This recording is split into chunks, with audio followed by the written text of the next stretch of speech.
Hello! Welcome to my channel Mr and Mrs magic kitchen. టిఫిన్‌లో దోస, ఇడ్లీ తిని bore కొట్టిందా? అయితే ఈరోజు మనం దోస పిండితో గుంత పొంగనాలు నార్మల్‌గా కాకుండా కొంచెం హెల్తీగా ఎలా తయారు చేసుకోవాలో చూద్దాం.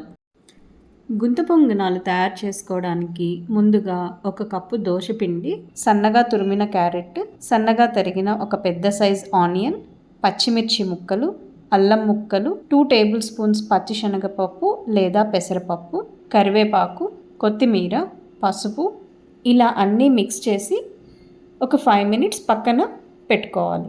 ముందుగా ఒక గుంత పొంగనాల ప్యాన్ని వేడి చేసి అన్ని గుంతల్లో కొంచెం ఆయిల్ వేసుకొని పిండిని ఒక్కొక్క గుంతలో వేసుకోవాలి. స్టవ్ని లో ఫ్లేమ్లో పెట్టుకోవాలి.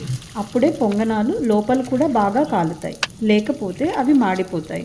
ప్యాన్ మీద మూత పెట్టి 5 మినిట్స్ తర్వాత, అంటే ఇలా రంగు మారిన తర్వాత తిప్పుకొని మళ్ళీ 2 మినిట్స్ ఉంచాలి.